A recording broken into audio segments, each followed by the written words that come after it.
Question 581. Which of the following is a recommended practice to secure a mobile device? A. Turning off automatic updates. B. Connecting to public Wi-Fi networks. C.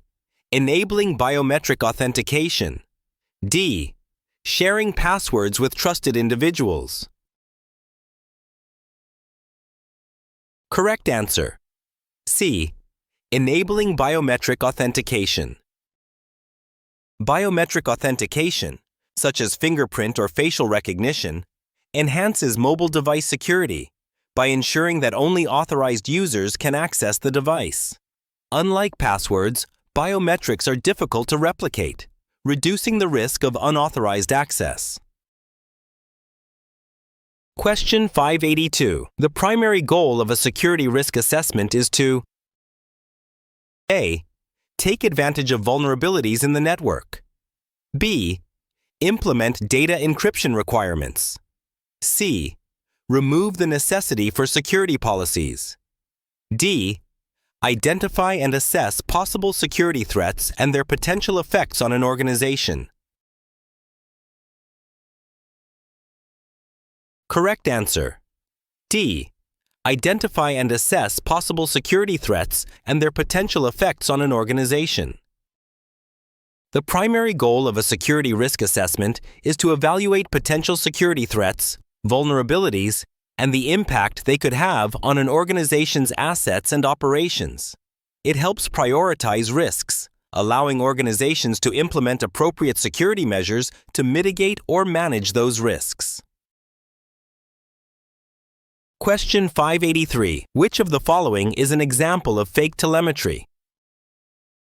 A. OSINT. B. Bluejacking. C. DNS sinkhole. D. Replay attack. Correct answer. D.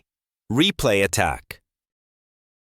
A replay attack is a type of fraudulent remote attack where valid data is intercepted and then retransmitted to gain unauthorized access or carry out malicious activities. The attacker essentially replays the captured data to deceive the system into accepting it as legitimate. This method allows the attacker to bypass authentication or authorization mechanisms without needing to crack passwords or encryption. Question 584. Which of the following wireless technologies allows for the identification and tracking of tags attached to objects?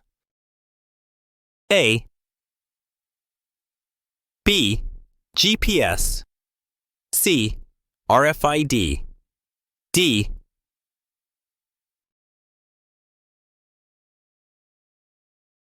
Correct answer. C. RFID. RFID, radio frequency identification, is a wireless technology used to identify and track tags attached to objects. These tags hold information that can be read by RFID readers through radio waves, making it an efficient solution for monitoring inventory, assets, and other items. Question 585. Which term best describes a network of compromised computers that are centrally controlled by an attacker?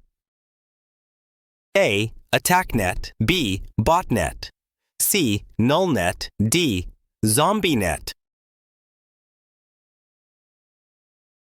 Correct answer. B. Botnet. A botnet is a network of infected computers, known as bots, that an attacker remotely controls from a central location, typically without the owner's awareness. These compromised devices are used for malicious activities, including sending spam, executing DDoS attacks, and stealing data. Question 586. Jordan wants to ensure that his intrusion prevention system can block attack traffic. Which deployment method is the most suitable for this requirement? A. Inline, deployed as an IDS. B. Inline, deployed as an IPS. C. Passive through a tap, deployed as an IDS. D. Passive through a tap, deployed as an IPS. Correct answer. B. Inline, deployed as an IPS. An intrusion prevention system is designed to actively block attack traffic. For it to be effective, it must be deployed inline, meaning it sits directly in the communication path between the network and its traffic. This allows the IPS to inspect and block malicious traffic in real time, ensuring that attacks are prevented before they reach their target. Question 587. Lucas has protected the internal network by using antivirus software, a router firewall, and complex usernames and passwords that are hard to guess. He has also disabled unnecessary services and protocols. Which of the following is more likely to succeed? A. Trojan horse. B. SoBig.F virus. C. Social engineering. D. Brute force attack. Correct answer. C. Social engineering. While Lucas has implemented strong technical security measures, social engineering remains a more likely attack method. Social engineering exploits human behavior rather than technical vulnerabilities. Attackers may trick users into revealing sensitive information or bypassing security measures, which is something technical defenses can't fully prevent. Question 588. Which action does not help in reducing security breaches by internal staff? A. Job rotation. B. Mandatory vacations. C. Separation of duties. D. Non-disclosure agreements signed by employees. Correct answer. D. Non-disclosure agreements signed by employees. Non-disclosure agreements play a key role in protecting confidential information and trade secrets, but they do not directly prevent or address security breaches caused by internal staff. NDAs are legal contracts designed to stop the sharing of sensitive information, but they do not regulate or influence employee behavior in a way that reduces security risks. Question 589. Which type of backup storage is located at the same site as the data center? A. Working. B. Warm. C. On-site. D. Obtainable. Correct answer. C. On-site. On-site backup storage refers to backup data that is stored at the same location as the data center, allowing for quick access and recovery in case of data loss or system failure. This ensures faster restoration times but may be vulnerable to local disasters such as fires or floods. Question 590. Where are privacy notices commonly found? A. Click-through license agreements. B. Website usage agreements. C. Customer agreement terms. D. All of the above. Correct answer. D. All of the above. Privacy notices are commonly found in click-through license agreements, website usage agreements, and customer agreement terms. They inform users about how their personal data is collected, used, stored, and shared, ensuring transparency and compliance with privacy regulations across various contexts. Question 591. Which of the following risks is specifically associated with hosting applications in the public cloud? A.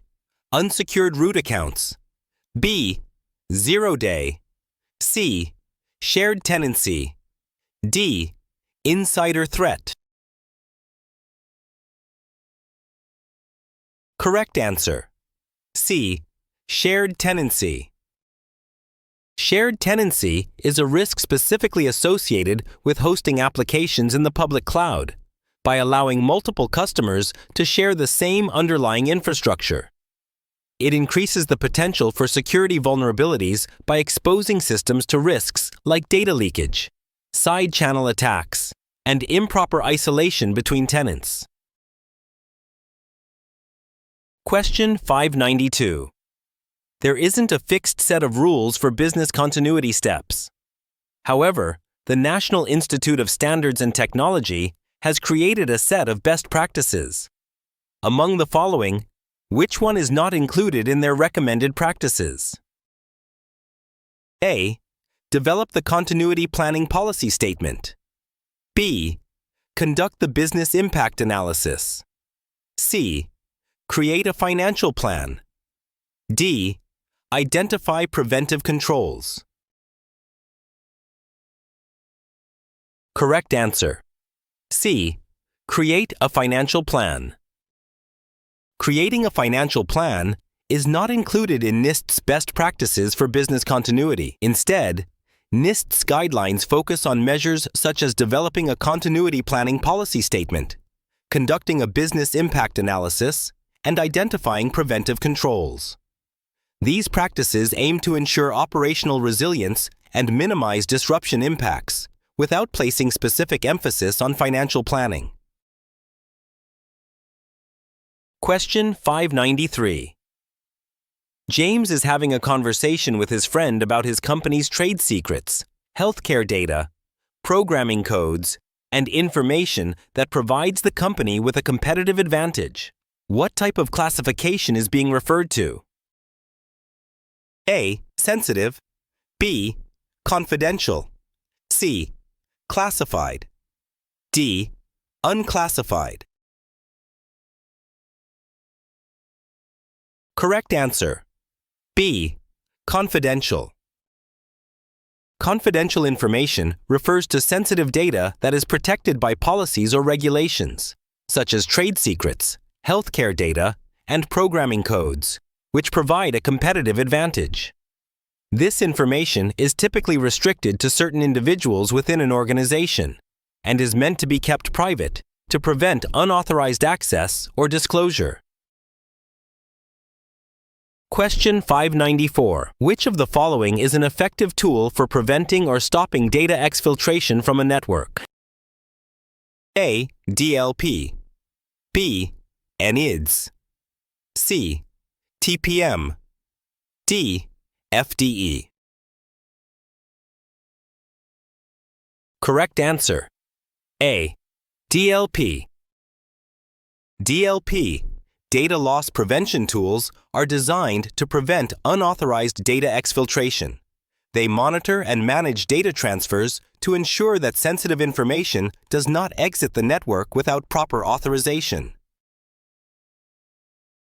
Question 595. Sophia is concerned about the security of her server room. She wants the most secure lock for the server room door.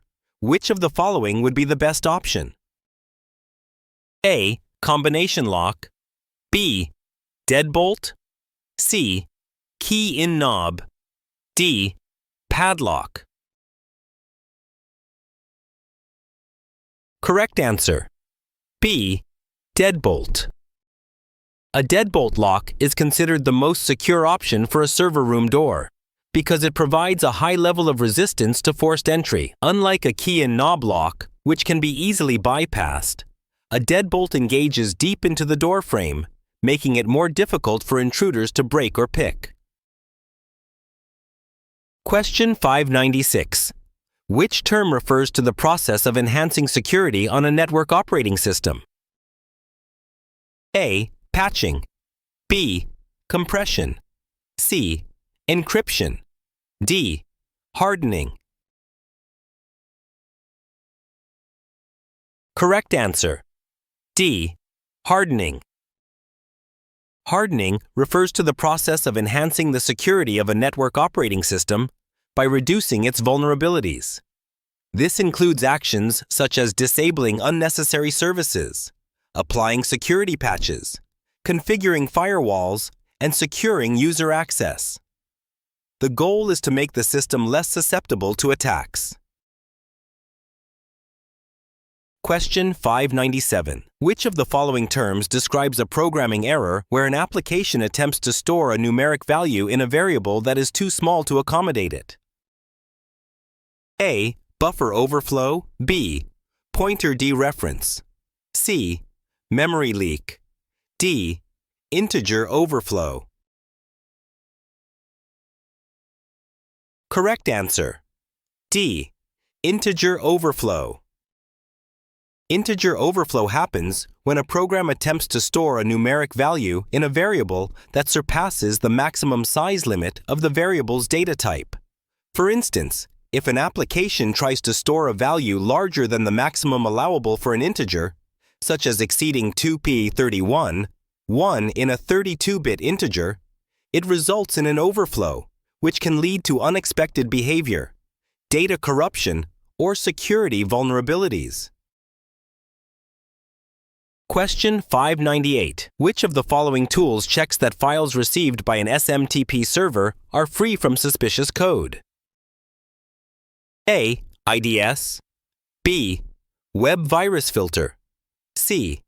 Packet filter firewall. D. Email virus filter. Correct answer. D. Email virus filter.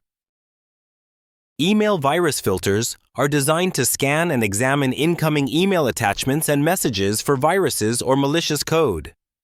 They help ensure that files received by an SMTP server are malware-free, preventing the transmission of infections through email.